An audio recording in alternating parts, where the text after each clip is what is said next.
குடும்பஸ்தன் மணியன் வந்து பார்த்தீங்கன்னா ஒரு பேங்கபிள் ஸ்டார் ஆகிட்டார் அப்படின்னு சொல்லலாம். அவரோட படத்தை விட அவரோட ப்ரொமோஷன்ஸ் அவரோட இன்டர்வியூஸ்க்கு வந்து பார்த்தீங்கன்னா அது ஒரு தனி ஜான்ராவாக வந்து ஃபார்ம் ஆகிடுச்சு. நிறைய பேர் வந்து அதை ரசித்து பார்க்க ஆரம்பிச்சிட்டாங்க. சூப்பராக ப்ரொமோட் பண்ணுறாரு. சின்ன படம்னாலும் வந்து பார்த்தீங்கன்னா ரொம்ப மெனக்கெட்டு ப்ரொமோட் பண்ணி அது ரிலீஸ் வரைக்கும் ஒரு வேலையை பார்த்துறாரு. ரிலீஸ்க்கு அப்புறம் வேலையை பார்க்குறாரு. இன்றைக்கி நிறைய ஹீரோஸ் வந்து பார்த்தீங்கன்னா ஆடியோ லான்ச்சஸ் கூட வரதில்லை. அதுக்கிடையில் மணிகண்டன் மாதிரி ஹீரோஸ் எல்லாம் வந்து தமிழ் சினிமாவுக்கு அசெட் அப்படின்னு நான் சொல்லிக்க விரும்புகிறேன். படத்தை பொறுத்த வரைக்கும் என்ன அப்படின்னா, ராஜேஸ்வர் காளிசாமி இந்த படத்துடைய இயக்குனர் ரொம்ப சென்சிபிளான இயக்குனருங்க. 2-3 விஷயம் செம்ம நல்லா பண்ணியிருக்காரு. என்ன விஷயம் அப்படின்னா, இந்த உள்ளே வந்து பார்த்தீங்கன்னா படம் வந்து குடும்பஸ்தன் அப்படின்னா அந்த மேரேஜே வந்து பார்த்தீங்கன்னா இன்டர்காஸ்ட் மேரேஜ் அப்படிங்கிறது அதெல்லாம் வந்து ரொம்ப ஈஸியாக வன்மத்தை வச்சு அழுகாச்சை வச்சு ஏதாவது பண்ணி வந்து பார்த்தீங்கன்னா இவன் மோசம் அவன் நல்லவன் அப்படின்ட்டு வந்து ஈஸியாக காமிச்சிருக்கலாம். அதெல்லாம் எதுவுமே பண்ணாமல் இருக்கிற பிரச்சனையே நேர்மையாக சொல்லியிருக்காரு. ஆனால் அதை வந்து ரொம்ப டிப்ளமேட்டிக்காக கமர்ஷியலாக சொல்லிட்டு கதையை நிறுத்திட்டு போயிட்டே இருக்கிறார். அதாவது கதைக்கு தான் இந்த இஷ்யூவை தவிர இந்த இஷ்யூக்காண்டி கதை இல்லை அப்படிங்கிறதுல ரொம்ப கிளியராக இருந்திருக்காரு. அதற்கு வந்து பாராட்டுகள். ரெண்டாவது விஷயம் என்ன சூப்பராக பண்ணியிருக்காரு அப்படின்னா, பணத்தை டிஸ்கஸ் பண்ணியிருக்காரு. நிறைய படங்களில் வந்து பார்த்தீங்கன்னா அவன் ஹீரோ எங்கேயோ போவான் வருவான், பார்த்தீங்கன்னா ஆட்டோவுக்கு வந்து நீங்கள் சில சாட்டிலாம் பார்த்தீங்கன்னா ஆட்டோக்கு 500 ரூபா கொடுப்பா, சில்லறை வாங்க மாட்டானுங்க. யார் அவன் பெரிய பணக்காரனாக இருக்குன்னு சொல்கிறான், ஆனால் வந்து மிடில் கிளாஸ் அப்படின்ட்டு டீ குடிச்சிட்டு இருக்கா அப்படின்னு தோணும் நமக்கு. அதெல்லாம் இல்லாமல் இங்கே 1000-2000 ரூபா முதற்கொண்டு வந்து டிஸ்கஸ் பண்ணியிருக்காரு. ஒருத்தவன் காசு எப்படி வருது, ஒருத்தர் சம்பளத்தை வந்து எப்படி செலவு பண்ணுறான், ஒருத்தர் வந்து கடனில் எப்படி போய் சிக்கிறான், ஒருத்தர் வந்து லோன் ஆப்பில் வந்து எதுக்கு லோன் எடுக்கிறான், அந்த லோன் ஆப்பில் எடுத்தால் அதில் இருக்கிற பிரச்சனைகள் என்ன, அப்படி இல்லைன்னா அதை தாண்டி போயிட்டு ஒரு கந்து வட்டிக்கு ஏன் வந்து வாங்குறான், அதை எப்படி அவன் க்ளோஸ் பண்ணுறான், இப்படிங்கிற பணத்திற்கான நிறைய விஷயங்களை வந்து சூப்பராக யதார்த்தமாக டிஸ்கஸ் பண்ணியிருக்காரு. அது ரொம்ப இம்பார்ட்டன்ட். ஏன்னா இதை பார்த்து நிறைய யங்ஸ்டர்ஸ் வந்து தெரிஞ்சுக்குவாங்க அப்படிங்கிறதுக்கு. அதுக்கு வந்து உண்மையாலுமே வந்து டைரக்டருக்கு வந்து மிகப்பெரிய வாழ்த்து அப்படின்னு வந்து சொல்லலாம். ஆனால் மொத்தமாக கதை ஓட்டமே வந்து பார்த்தீங்கன்னா, மூணாவது எதுக்கு பெரிய கிரெடிட் தரணும் அப்படின்னா டைரக்டர் அவர்களுக்கு, இந்த கோயம்புத்தூர் ஸ்லாங்கு கோயம்புத்தூர் குசும்பு அப்படின்னு சொல்லிட்டு வந்து பார்த்தீங்கன்னா சம்மந்தமே இல்லாமல் ஏதோ ஒரு லொக்கேஷனில் எடுத்து வந்து பார்த்தீங்கன்னா அதை பேசுகிறப்ப நமக்கு காண்டாகும். ஏன்னா நம்ம அங்கேருந்து வரங்காட்டி இதுக்கும் கோயம்புத்தூருக்கு சம்மந்தமே இல்லையாடா, என்னதான்டா பண்ணுறீங்க அப்படின்னு தோணும்.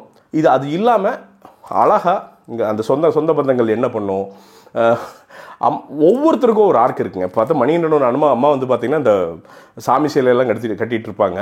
நம்ம ஊர் பொம்பளைகள் ஒன்று பார்த்துருப்போம். எப்போவுமே எப்போ பார்த்தாலும் ரேண்டமாக சாமி ஆடுங்க, நமக்கு தெரியும் அதில் வந்து ஒரு 50% தான் ரியலு, 50% டூப்ளிகேட் நமக்கு தெரியும்.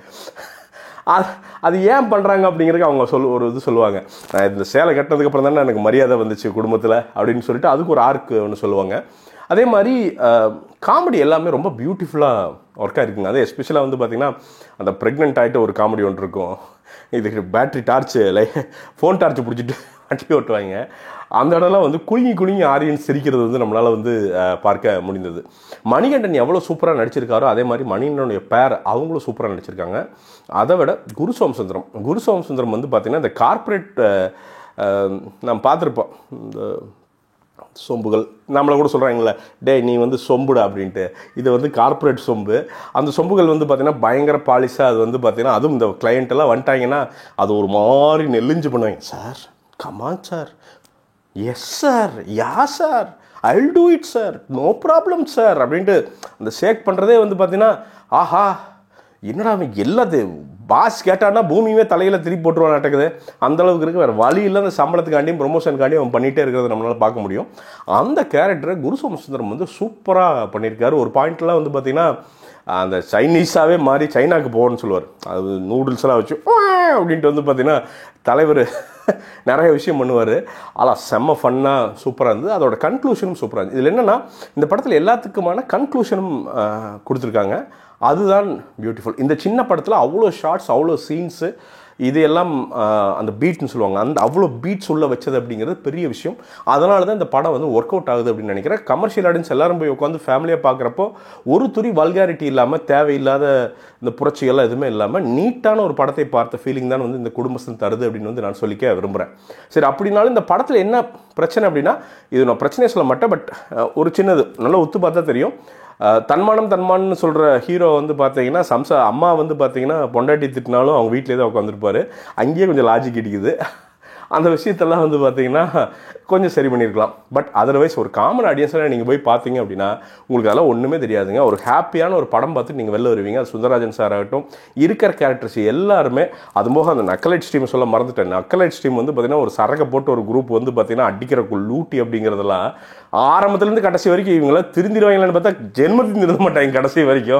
கடைசி வரைக்கும் சரகை போட்டு பாட்டில் மூடி முழுங்கிட்டு ஒரு வேலை ஒன்று பண்ணுவாங்க. அந்த காமெடியெல்லாம் பயங்கரமாக ஒர்க் அவுட் ஆகிருக்கு.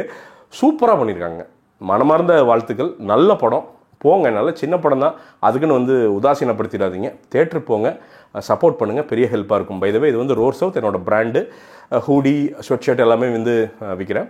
இது வந்து 699 ரூபாய்க்கு விற்கிறோம். ஒரு 2000 ரூபா ஹூடி என்ன குவாலிட்டி இருக்குமோ அதே குவாலிட்டி வந்து நான் கொடுக்க ட்ரை பண்ணுறேன். கண்டிப்பாக ஒரு 2-3 வருஷமாவது இருந்து லாஸ்ட் ஆகும். இது மாதிரி sweatshirt, T shirt, tracks, shorts எல்லாமே வந்து விற்கிறோம். இந்த லிங்க் இல்லாட்டி வந்து டிஸ்கிரிப்ஷனில் வந்து லிங்க் விடுறேன், கிளிக் பண்ணி சப்போர்ட் பண்ணுங்கள். ஒரு சின்ன பிஸ்னஸுங்க, இப்போ தான் வளர்கிறோம். நேர்மையாக நல்லா மேனுஃபேக்சர் பண்ணி உங்களுக்கு கொடுத்து பிஸ்னஸ் வளர்க்கணும் அப்படின்னு நினைக்கிறோம். உங்கள் சப்போர்ட் வந்து பெருசாக ஹெல்ப் பண்ணும். மீண்டும் ஒரு விமர்சனம், முன்னோட்டம் இல்லாட்டி வீடியோவுடன் உங்களை சந்திக்கிறேன். அதுவரை நன்றி, வணக்கம்.